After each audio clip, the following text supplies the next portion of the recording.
Hey everyone, welcome to Across the Ditch and See. My name is Laura and I'm so glad you're here today. Today I want to talk to you about how to prepare your garden for an approaching storm, specifically like a tropical system, a depression, a tropical storm, a hurricane, or if you know that there's a storm system moving your way like a low pressure system that could potentially produce high winds or tornadic activity. I want to talk to you about how you can prepare your garden so hopefully it'll be able to ride it out with minimal damage. So the reason I decided to do this video is because we just had our second tropical system of the year. I live in eastern North Carolina, so we are no stranger to hurricanes and tropical systems. It's pretty common around here.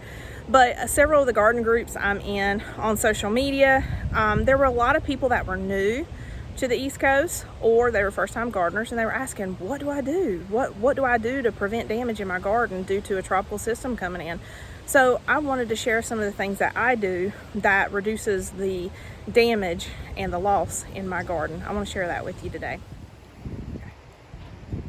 All right, it is actually drizzling out here right now, and we have a storm system moving in. This is not a tropical system. This is kind of just a wayward storm moving in, but it's pretty breezy and windy.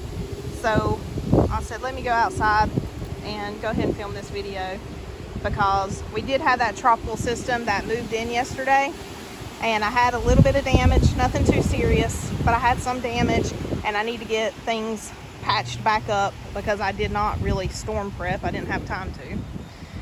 So I'm going to take you around the garden real quick while I do that. But look at my beautiful sunflower. So one of the first things that you can do to minimize damage, I don't want to say prevent damage, but minimize damage in your garden due to high winds, which we're having some pretty good gusts right now, is if you have like a stackable planter, like a green stalk planter, or you have the stackable planters like they sold at the dollar stores, you want to unstack them. Unstack your planters, set them flat on the ground, or if you have a carport like we do, put them underneath the carport and put them up against a wall. If you don't have a carport, put them up against the edge of your house where they'll be shielded from some of the wind damage. If you have flower pots sitting around, like I do here, and like I do right here down my sidewalk, you want to, sorry, my phone tried to cut out on me. You want to put them up against the house like I have my tomato plants. My tomato plants usually sit there anyway, and they're looking kind of sad because they need some rain, but it's raining actually right now. So but you want to put them up against the house. The house will break that wind and will help keep those pots from blowing around. So one of the issues I had some pots setting up on my front steps, and so during the storm, when it was moving through yesterday, the tropical storm, it actually blew some of those off, and they were laying on their side. Luckily it didn't break them or damage them, but if I would have taken the time to set them against the house like the rest of mine were, then they wouldn't have gotten blown over. So, ooh, it's thundering. I'm gonna have to make this very quick. But stackable planters, like your green stalks, if you have any of those, unstack them, put them against the house, underneath the carport, in a covered area, whatnot, just to break the wind, to keep them from blowing around or being blown over. Same thing for your flower pots. Put them against your house. One of the other things that you can do to reduce damage in your garden is to tie up your tomatoes, which you're probably doing this anyway, but you just want to go through and double check to make sure everything is really tied up really well. So you can see here my tomatoes are hanging down, hanging over. Granted, they go above the fence panel that I tie to, but these right here I did not have tied up very well, and so they came out of the little trellis that I had built, and they were laying on the ground the next day. Thankfully, only a few branches broke. Wasn't a big loss, but it was damage. And I'm getting very wet right now. But so make sure your tomatoes are tied up, plus any other vining plants that you may have. Just make sure they're tied up really well. So kind of mirroring that idea for your vining plants, like what I have right here. Just make sure any loose vines you have, that they're twisted around the post, and you may even want to consider tying them up as well, just to keep them from blowing around too much and possibly tearing the vine. Unfortunately, with plants like squash and zucchini, you can't really do too much to prevent damage to those, but once again, those grow fast, so a lot of times you can replant. Now, as far as sunflowers are concerned, and I'm trying to make this really quick because I'm getting very wet. As far as sunflowers are concerned, you can actually stake your sunflowers. So this is actually what I did when we had that first tropical system come through. This sunflower was just a little bit taller than this bamboo stick, and so I tied my sunflower to it because it was trying to blow over, and it was enough to secure it. Thankfully, these guys didn't sustain much damage in yesterday's tropical storm that came through, but I did have another sunflower that uprooted itself. So like my sunflower right here, I can actually tie it off to that arch trellis next to it, and it will prevent it from getting blown over. But yeah, it's getting pretty nasty out here, so I'm gonna have to head underneath our carport. So some of the other things that you can do to prepare your garden for a storm where you're expecting high winds, such as tropical systems, hurricanes, and even tornadic activity. If you have garden decorations, like on my arches, I have wind chimes hanging, and I have like little lighted spinners hanging that deter birds, kind of scares them away, and squirrels. You want to take those down because you don't want those to blow around and potentially get blown off and break. So take those down, bring them inside your home, or find somewhere flat on the ground to lay them. If you experience flooding in your area, if you have potted plants, like, and I say flooding, like you could have flash flooding, or maybe your yard just holds water. If you have potted plants, bring them to a higher area. Consider bringing them inside so they don't get waterlogged sitting outside or potentially flooded. But if you have a garden, like a in-ground garden like I do at my neighbor's house, there's not really a whole lot you can do to prevent flooding in that area, unless you want to like surround it with sandbags, and even then that's only like a temporary thing because eventually the water may break through it. If you live in a flood-prone area, or if you have a yard that retains water really bad, I do not recommend having in-ground gardens to begin with. I would consider doing potted plants or raised beds. That will prevent your garden or reduce the likelihood of your garden from getting drowned when you have heavy downpours like you do during tropical systems. So another thing you want to do is, if you have hanging baskets like I do right here on this shepherd's hook, you want to take those down, bring them inside, set them, if you have a carport or garage, set them underneath there.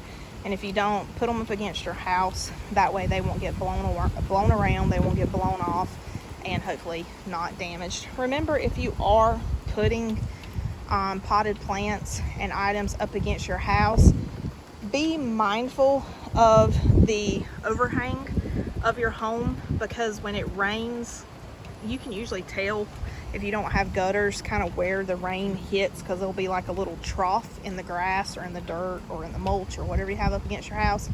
So you can see typically where the rain's going to hit at. You don't want to put any potted plants right where that rainwater is going to hit it, because it is just going to pound it and pulverize it and destroy it. So something that kind of goes along with stabilizing and staking sunflowers, if you don't want to potentially lose them, you won't always lose them, but there's that potential because they are tall and top heavy. But if you have recently planted a new tree, you definitely want to make sure it is staked so that high wind that comes through will not damage or break the tree. So stake your trees, your younger trees, and make sure that they are secure and they won't move around too much in the wind.